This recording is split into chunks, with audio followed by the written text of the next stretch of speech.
BSTN.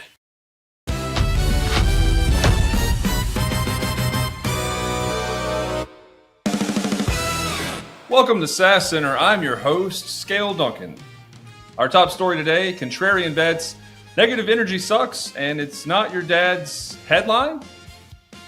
You'll get it in a minute. Jordan Winston just told the origin story of IQ Bar's founder, and it's basically a masterclass in looking completely insane until you're proven right. Here's the setup. College kid decides to build a protein bar company in a dorm room. In a market dominated by giants with infinite marketing budgets, this is the kind of idea that makes investors laugh you out of the room and your parents question your life choices. Got a bit of a funny story on that one for me, although I never tried to invent a protein bar company. Anyway, Winston's point, the founder survived early chaos by running on pure negative emotions, fear, anger, desperation. His advice, and I quote, do whatever the you have to do to survive. Here's the catch. That energy only works short term. It gets you through the valley, but you can't build a sustainable business on fight or flight forever. And now IQ Bar is in thousands of stores, and the founder looks like a visionary. People study his strategy. This story's about it. But during it, well, he just looked unhinged. That's the thing about contrarian bets. They only look smart in hindsight. Dr. Baruch Fischhoff calls this the I knew it all along effect. Once something succeeds, our brains retroactively decide it was obvious. But while you're in it, you're the crazy person building a satirical fake news show about sales enablement, or making a CRM tool that forces process adoption instead of just documenting failure, or launching a protein bar from your dorm room. The good part, I guess, if it works, everyone acts like it was inevitable. Business schools write case studies. LinkedIn thought leaders claim they saw it coming. If it fails, you're one of 1,000 passionate but misguided assholes ahead of your time, which is code for wrong, but wrong with conviction. So here's to the bets that look stupid right now, to the products nobody asked for, to the satirical news networks and SaaS companies going all in on process adoption at the end user level, to the founders doing whatever the F they have to do to survive. I salute you. They only look smart later. Right now, they look just like us. TLDR, IQ Bar went from why would you do that to how did you know? The answer? They didn't. Their founder just refused to quit when it looked insane. That, ladies and gentlemen, is the whole game. Our next story comes to us from USA Today. USA Today introduced us to Neo this week, a humanoid robot from 1X Technologies designed to transform your life at home by doing chores. But here's the thing, I don't need help with laundry, I barely do it. I need help with the 47 administrative tasks standing between me and actually closing deals, which we explore in this week's AI, oops. When the prompt is good, but the output's poop, it's AI, oops. Meet Neo. He's a humanoid robot built by 1X Tech to do household chores. Not take over the world. Definitely not take over the world. Laundry, dishes, folding fitted sheets probably. And I'm supposed to be, I guess, impressed by this. Here's some numbers for you. The average sales rep spends 64% of their time on non-selling activities. 64 freaking percent. That's data logging, CRM updates, meeting notes, follow-up emails, internal status reports. Meanwhile, only 36% of their time is spent actually talking to prospects or closing deals. I only spend 0.64% of my time doing laundry and dishes. My wife was unavailable for comment or complaint. Anyway, forgive me if I'm not losing my mind over a robot that can vacuum. Roomba's already been invented. I can handle that. What I can't handle is attending 7 Zoom meetings, updating pipeline stages in real time, logging call notes with proper formatting, and actually moving deals forward. Neo's got hands. Neo's got AI processing. Neo can learn tasks. So here's what we're doing. That's right. Neo's joining my sales team. He's taking meeting notes. He's updating HubSpot while I'm on calls. He's handling the just circling back emails that nobody wants to send, but everybody has to. Most importantly, he's attending the pipeline reviews where I just nod and say, I'll update that. It's tracking the quota maybe. He can physically nod. That's his job now. 1X Technology says Neo will transform your life at home. Yeah, that's correct. By making me a freaking revenue generating machine who never has to choose between CRM hygiene and commission checks again. Move over AI meeting recorder. Hello in-home robot AE. Neo doesn't forget. He doesn't skip fields. He doesn't put TBD in the close date because he's too busy to think about it. He's not avoiding the CRM. He's built for repetitive tasks, like sales. For research, and thanks to our sponsor, Superd, I took myself up on this idea. Thanks to that whole contrarian bet thing, I went ahead and got a Neo, splurged a little bit. And let me tell you, it's working. Kinda. Check this out.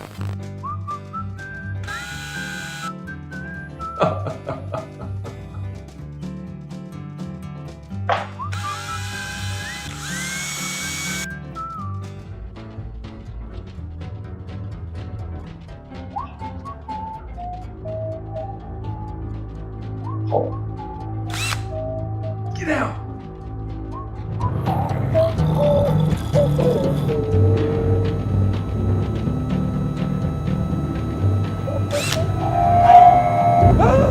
Yeah, it did not go as expected. 20K plus just for my robot AE to turn on me and try to escape, which is wild because after this short commercial up next, it was a very non-robot escape that also recently made the news, and it is bananas. We'll show you this 8+ story. Wow, Rob, that was bad. After this commercial from our sponsor. Yo, I finally found something that builds a process layer into the CRM. That way your sales teams can follow a sales process every single...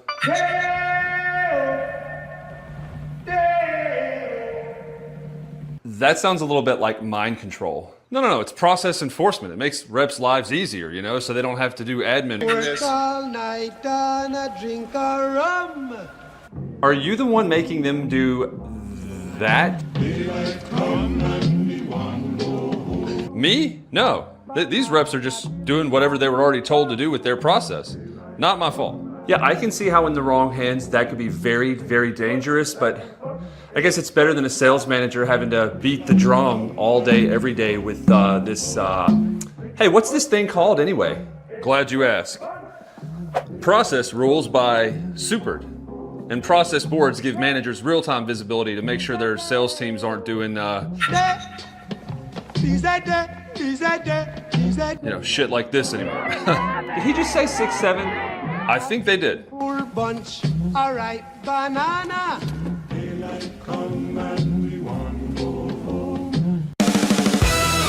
Welcome back to SaaS Center. I'm your host, Ape Lincoln.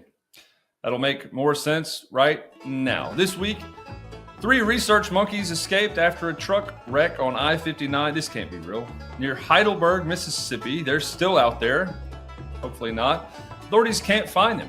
And honestly, this is the most perfect metaphor for a sales process failure I've ever seen. Get ready for this. Okay. So, 3 research monkeys are loose in Mississippi, my home state, after a transport truck wrecked on I-59. You're probably asking, how in the hell is this relevant to a news show about business, sales, and tech? Well, here you go. Valiant attempt incoming. These weren't just any monkeys. These were research monkeys. Their entire existence was designed around being studied, measured, controlled. They had handlers, protocols, documentation, a literal truck built specifically to transport them safely from point A to point B. And the truck wrecked. And the monkeys, gone. It's just getting more tragic by the line. Free. They're living their best lives in the Mississippi wilderness. Authorities have no idea where they are or where they were. This may be updated. Sound familiar? That's your freaking sales process.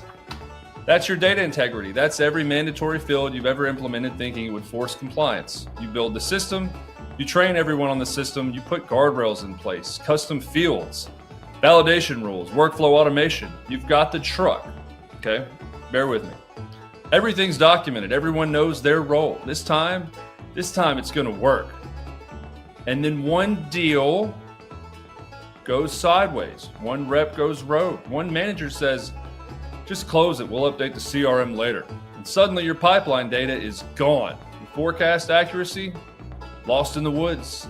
Your deal stages, literally untrackable. Sound familiar? Well, now you're out there with the sales ops equivalent of bananas in a net trying to recapture data that has tasted freedom. Come back, pipeline. We have a new dashboard. Forecast accuracy, please. We've simplified the fields. Just come back and let us measure you. Here's the thing about those monkeys. They were research animals their whole lives. The second the system broke, the instant there was a gap in the process, they were out, gone. Because given the choice between compliance and chaos, living things, choose chaos every time.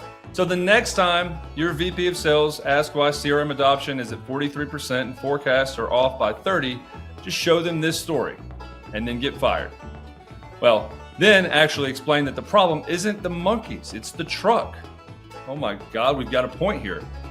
It's always been the truck, and Supered is a Waymo mixed with an armored Loomis truck, mixed with the world's best GPS system, mixed with, I've lost it. Anyway, if anyone in Heidelberg sees 3 monkeys updating Salesforce, call the authorities immediately.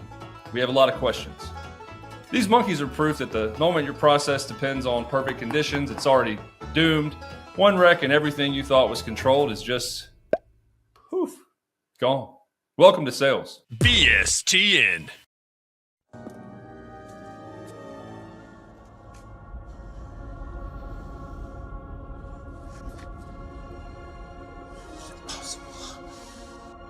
Indy, over here, man. Just use Supered.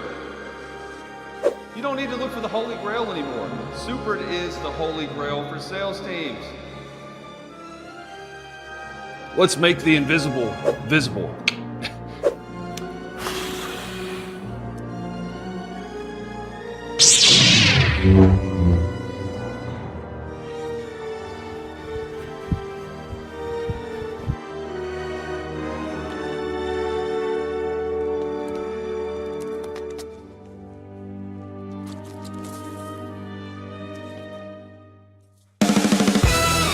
Got a bit of belatedly breaking news. Breaking news. Yep.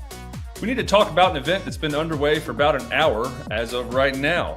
Midnight to Millions, because this might be the most insane thing to happen in sales enablement all year.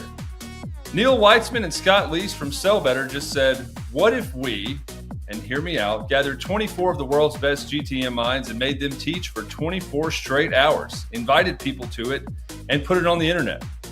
Well, that's what we're talking about. They freaking did it. This is the event equivalent of that IQ Bar founder story. A contrarian bet that only looks smart if it works. Right now, well, guess it's working. Here's the lineup, and I'm going to rapid fire this because there are 24 of them, 1 per hour for a full day. Justin J. Johnson, Leslie Vanetz, Kevin K.D. Dorsey, Ian Koniak, Jenny Garchua, Jason Bay, Ali Rizekos, Dale Dupree, Patrick Spikalski, Claudia Roussel, Marcus Chan, Richard Harris, Adam J., Christian Kraus, Charlotte Lloyd, Niraj Kapoor, Hannah Ajikawa, Sam Jacobs, Larry Long Jr., Jeanne Marie Wilk, Sherilyn Castleman, Lori Richardson, Darren McKee, and Nikki Ivy. Wow. That was a mouthful. That's not a speaker list. That's a GTM Avengers roster. And here's what makes this even more awesomer. There's only 2 enterprise sponsors bankrolling it, technically. Zoom Info Pod, technically Sell Better is presenting it. There's not a company logo on every freaking slide. No brought to you by, and then a weird, thinly veiled demo or pitch. Just 2 people who decided that the best way to deliver value was to go absolutely batshit on the agenda and the format. 24 hours. No sleep, chill. Austin? Well, just back-to-back sessions for people who have actually built teams, closed enterprise deals, scaled revenue, and now rightfully consult. Not the ones who just repost or have AI write thought leadership ads while their company burns cash. Here's why I think this works. Most sales events are 2-day or 3-day resort vacations with 4 usable hours of content and 18 hours of networking that's really just getting blackout drunk. Midnight to Millions strips all of that away. It's concentrated, it's raw, it's human. It's a community of humans, insane humans, but they think learning for 24 hours straight is not just possible, but necessary. This is what the sales world needs more of. Not another panel where everyone agrees, not another fireside chat that's just a product demo in secret. Just real people sharing what they're actually have learned. No corporate filter, no time limits, no patience for bullshit. Maybe they mess up a word or two like I have throughout this show, but Neil and Scott are hosting an event with an ethos that I think Kiefer Sutherland would be proud of. And to steal a quote from the show 24, if I'm knocked down, I will get back up every time. I will draw on every ounce of remaining strength to protect my teammates and to accomplish our mission. I am never out of the fight. Which in my mind is the same mentality that sales leaders that win possess. Here's a note. If you're not attending Midnight to Millions, you're missing the best GTM education event of the year now, other than maybe Southbound. Shout out, I was there. Also, somebody please check in on Scott and Neil around hour 18. They might need medical attention. Or coffee, probably both. Speaking of coffee, I'm going to grab some during this next commercial break, but you should stay right here because if not, we won't have sponsors anymore and we'll disappear forever. I'm afraid you've made a really rather bad enemy of the Wicked Witch of the West, my dear. The sooner you get out of sales altogether, the safer you'll sleep. Lord, I'd give anything to get out of sales altogether, but I really need the money right now. Can you just help me follow the sales process? I can't ever remember what the I'm doing. Oh no, that's not true. The only one who would know would be the great and wonderful Wizard of Oz. What Wizard of Ops? You mean Kevin? Is he good or is he an asshole? Oh, very good, but very mysterious. And he lives in the CRM, which, obviously, did you bring your sales documentation with you? No, I can't find it. That's the problem. I guess you'll have to go step by step through the entire process. And remember, don't let those pink lightning bolts out of your sight for one moment, or you'll be at the mercy of your sales manager and Kevin. But how do I start in the CRM? It's always best to start at the beginning. You just need to follow the pink brick road. Follow the pink brick road. Follow the pink brick road. But what happens if I... Follow the pink brick road, and you're off to see the wizard. My, oh my. I really need to tone it down on the CBD gummies. Jesus Christ. Follow the pink brick road. Follow the pink brick road. Follow the pink brick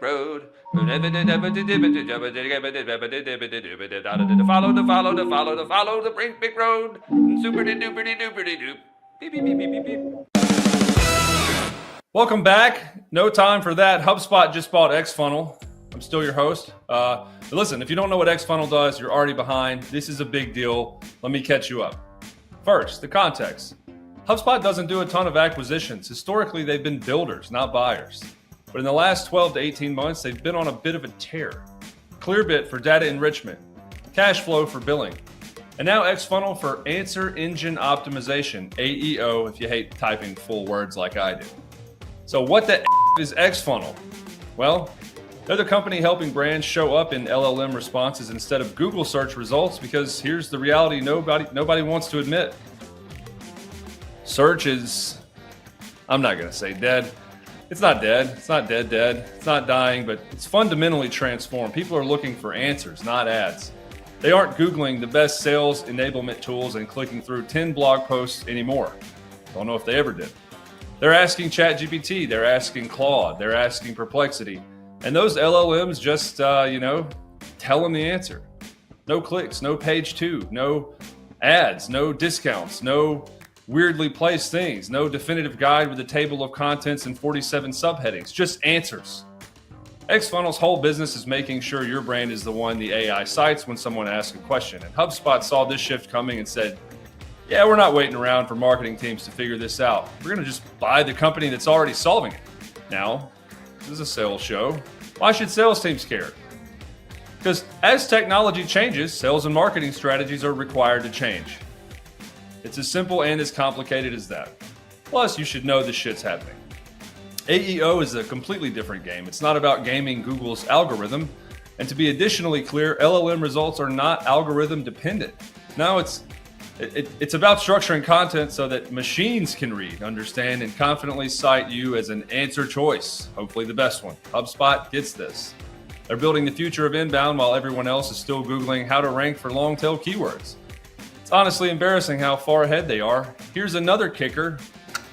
This isn't just about marketing. This is about how buyers find you. I guess, feet to fire, that is marketing. If your entire go-to-market strategy assumes people are clicking through a bunch of search results, you're building on a foundation that's already crumbling. So congrats to XFunnel on the exit. Congrats to HubSpot. And to every marketer still arguing about H1 tags and meta descriptions, AEO, the train is leaving the station and you're not on it. And HubSpot just bought a first-class ticket, or the train station, whichever works better there. Welcome to the freaking future. It's LLM first, and your SEO playbook is close to being worthless. HubSpot, as a note, stays 3 steps ahead by acquiring the company solving problems most people haven't realized exist yet. Meanwhile, your marketing team just published a Ultimate Guide version 19. Cool. The robots are not reading it. We do have a bit of breaking news, I'm told, and Oh shit, okay. And a special guest. This is one of our first guests that we've had, folks. This appears to be an update in our story from last week featuring the Ops Pro from RevHops, James Riggs, the man who is the weekend warrior and wrestling crow. Here he is now. James, great to see you. You have something you'd like to share with the world? If you're watching this by now, you already know. Last week, footage of me preparing my mind and body to return was leaked. And so this video, which is not one I thought I'd ever have to make, is to tell the truth. And that truth is that I am in fact returning to fight my opponents in the ring. Oh my God, that's fantastic.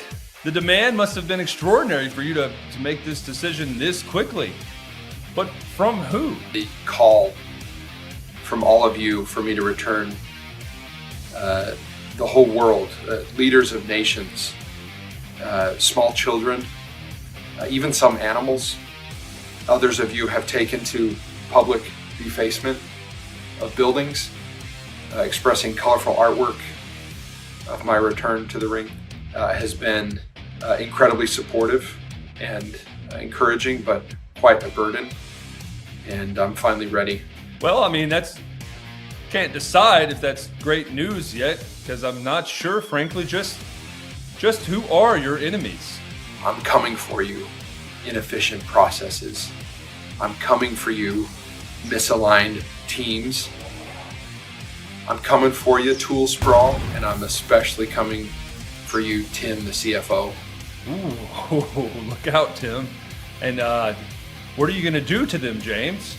We're going to duke it out in the ring. There'll be one winner, and it's going to be me. I will announce my first fight soon. Well, move over, life of a showgirl. This has got to be the most anticipated announcement of 2025 by far. But like any good wrestler, James needs a nickname, nay, a persona. And I'm told on good authority he wants our audience, the same audience he's vowed to protect from the horrors of sales and ops related catastrophes to help him choose. Put your submission in the comments. Someone will get to name a superhero today. And it's the last thing they'll get to do on this show. I've been 2 different people, Ape Lincoln and Scale Duncan. This has been SaaS Center. We thank you as always for tuning in. Thank our sponsor, Super. And we'll see you next week, Thursday at 2 Eastern. Stay safe out there and call us about any updates on those monkeys. We're serious.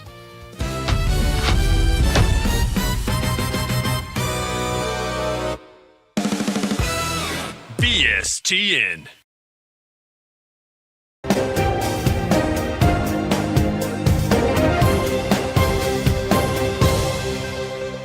What is up, everybody? Welcome to Pardon the POV. We killed Rob Jones. Just joking. He's on a PIP. He might not make it after this. Appreciate it. Welcome, Crispy Barnett. How are you? Good. It is my 1-year anniversary today with Super. That's great. Nobody cares. Let's start talking about Pardon the POV, baby. Let's go through our first thing. We have a lot of stuff to. By the way, I love you, Crispy, and I care greatly about you. That was just joking. I felt so mean saying that. I'm only doing that. Robert told me to, and I felt bad about it. So, yeah, he's on a pip. I'm not listening to him. Okay, let's get started. The first headline is sales training dead or just doing it wrong? We found companies spend an average of $2,000 per rep on training annually. I actually call that low. I found that to be a lot more, especially for enterprise companies. Yet, despite the spend, 18% report, 18% report, measurable improvement in quota attainment, meaning it's not working. By the way, that's what that means. Let's go, Crispy. What's your thoughts on this? You got 4 to 5 seconds. Is sales training dead or just doing it wrong? I would argue it's dead wrong together. Like it's not ever been done correctly, because sales training is, the idea is getting people to do the right thing every single time. Sales training doesn't do that. Sales training is I'm going to show you 9 hours of content. You have to digest all 9 hours of it. You're inevitably not going to. It's going to result in you retaining 10% of the information, and you're not going to do the right thing every single time. You're going to do it 20% of the time. It's going to result in bad data, bad decisions. Training does not work. Doesn't work. That is spicy takeroo. I think, first off, training has to work. And so I think we live in this reality where we must learn how to recreate humans to do sales well. And when you think about who are the people that are able to execute on that, and there's been a lot of studies. You have Challenger Sales, probably my favorite book on how do you recreate people that learn. And the best salespeople learn through becoming their customers. So how do we give people methodologies and ways of thinking, and how do you teach humans? So we have these sales trainings, and the best salespeople that I've ever found that work for has actually been they want to learn. Okay, so that's really hard to hire for. And so the best sales training is actually just hiring the right people that want to learn and then giving them input. If we want to get systematically better at sales training, and what do? You must create, and this is what I believe, there needs to be a Grammarly for sales. How do you get spelling? How do you do that? Something that is telling people they're doing the wrong thing in the moment, and they can learn by the act of doing. You learn by ingesting and doing. You learn through repetition. And if the better the rep, the better the work. Get really good reps. So sales training's not dead. I think it just needs to be rethought, especially in a distributed world. Awkward pause as Crispy goes to the next topic. I was pondering the idea of a Grammarly assistant for sales, but okay. Number 2, does CRM adoption matter if reps hit quota regardless, right? So 41% of reps admit that they update their CRM only when they're asked to do it or about a specific deal, but the other times doesn't matter. So if a rep's hitting their quota every single time, does adoption matter? If a rep is hitting their quota, I want to recreate that rep. And in order to recreate something, I first must measure it and know what's being done. And so the entire idea of having a CRM and doing it well is that I can map what that person's doing well and recreate it through somebody else. This gets to the training problem we just said, and it gets into that is. So do most salespeople update their CRM? No. How do we recreate people is we must measure processes, we must measure the best, and then we recreate the best. And so I actually think it does matter eventually. If you want to scale a process, you must have a sales team that is updating a CRM to show whether or not the process is working so you can make data. If not, I think you hit a scale. You have a lone wolf and you'll hit a scale problem, period. So yes. Yeah. I agree. And I think it's don't settle for medium is my thought. Settle for the best. Whereas if you want a rep that hits quota, doesn't update the CRM, that's like the middle point. We're like, that's cool and that's good. I would much rather have the rep that hits quota because they update the CRM, right? 2 of the best possible traits from a rep. And so as an example, like our best performing rep in the business right now is also vigilant about updating the CRM. It's not like there are 2 different opposing forces. They are collectively what makes him the best. Yes, he also complains the most about it and thus creates the most automations around him. And that's what I mean recreating is we support the best. So agreed. Next, are sales methodologies useful or just expensive jargon? The Sales Management Association says companies with formal methodologies see 12% higher quota attainment, except 67% of the reps can't even name their company's methodology. Spin, Challenger, Sandler, MedPig. Are these actually useful or just expensive ways to say, ask better questions, Crispy? Sales methodologies are like assholes where everyone has one. That's my opinion. And it's... some smell better than others, just to be clear. Exactly. Yeah, exactly. And it's just... I think that people change methodologies too much in response to lack of performance or lack of like quota attainment often. And so are they useful? Somewhat. Are they more expensive jargon? Yes. I lean more towards the expensive jargon piece where people focus way more around the are you following the bullshit acronym of, I made a LinkedIn post about this one like years ago where it's like my favorite sales acronym is fuck you, or it's just boom. And it was just ridiculous. But it's focus on the experience more than the qualification, and I think that you will prevail. That's my opinion. So I would say sales methodologies are like a butthole. If you don't have one, you got a problem. Yes. Not everybody has. If you don't have a butthole, you got a big problem. And so I would say there are, in my opinion, better methodologies. There are buttholes that smell. There are buttholes that don't smell. There are methodologies that smell. They're better than others. Mm-hmm. You need one. And if you have one, you can then start pooping once a day. And there are certain rhythms that you need. And I'm a big believer. You need a methodology. And I'm also a big believer that you want to have the same methodology so you know what's working and what's not working, and that you can manage to it. Freedom in the framework. And so it's what you're saying, that you need one, and they are freaking useful. They are not expensive jargon. It's only expensive if you switch it all the time. Yeah. Commit to the methodology. Commit to the butthole. Good to go. Commit to the butthole that you think smells the best. That's right. All right. Next one. Should onboarding be 30 days or 90 days? This is a spicy one. So average onboarding is about 68 days right now, not 69 days, but 68 days. Reps don't hit full productivity until month 6, suggesting that onboarding ends way too early. So is that too long? Is that too short? How do we get companies that want revenue now to get that onboarding cycle shortened and see that value sooner? Should onboarding be 30 or 90 days? I think whether reps like it or not, and if you're learning to be an account executive, you now live in a new world that has been Amazonification. Everybody expects value quicker. They expect it faster.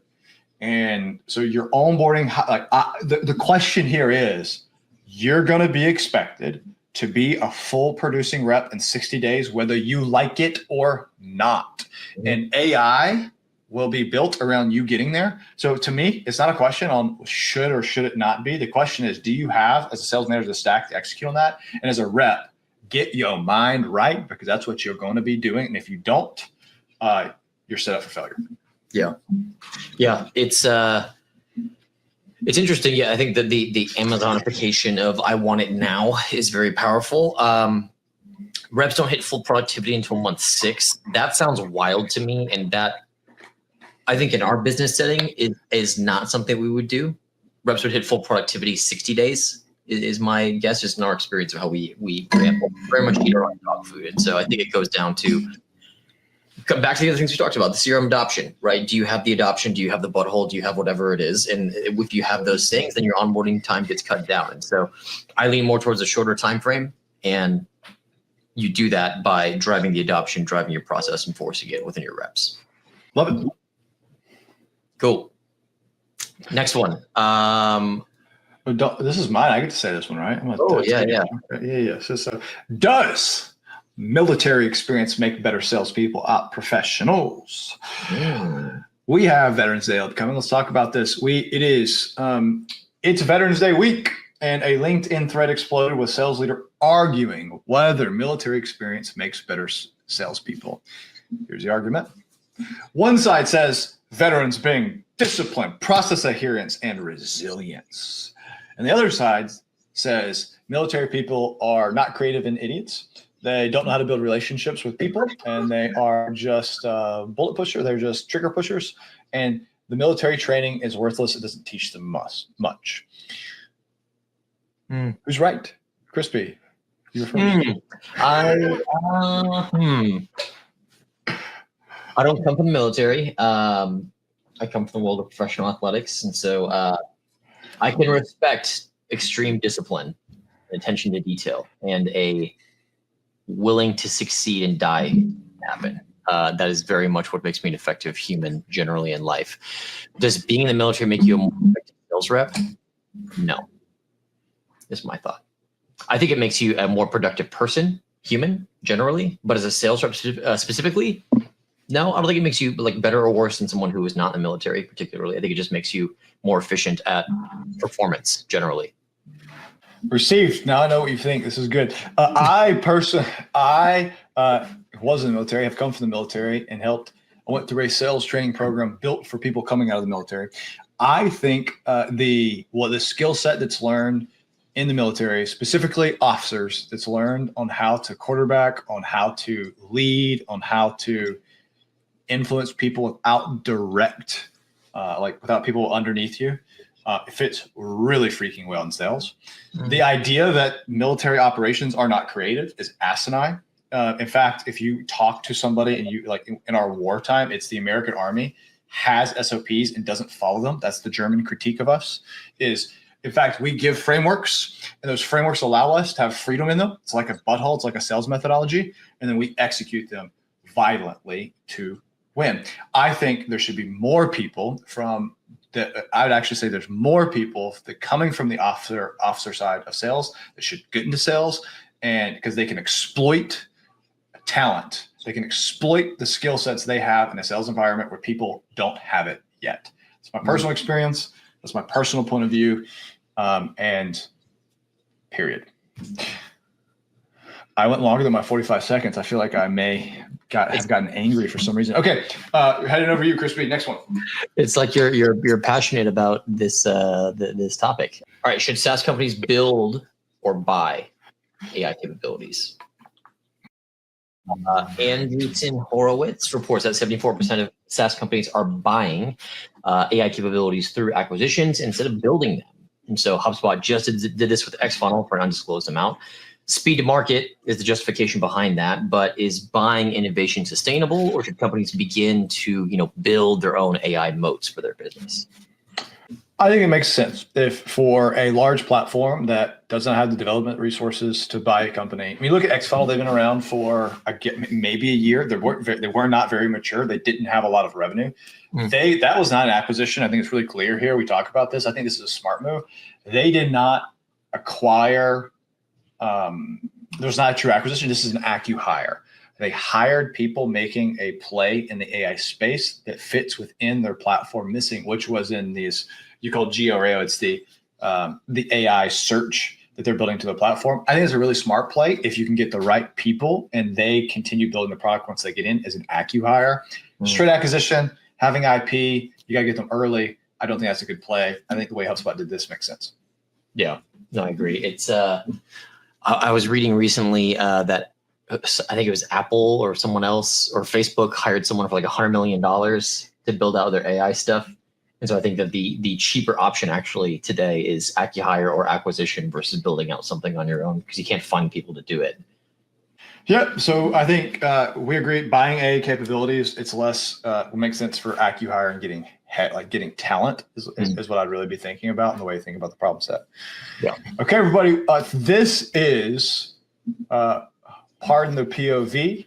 If you have any questions you would like us to answer as Crispy, Internet's boyfriend, Barnett, send them over. Or if you want them to get boloed, I'm here. Send them over. Stay awesome. Keep doing it big. And never, ever, ever stop believing. Adios, everybody.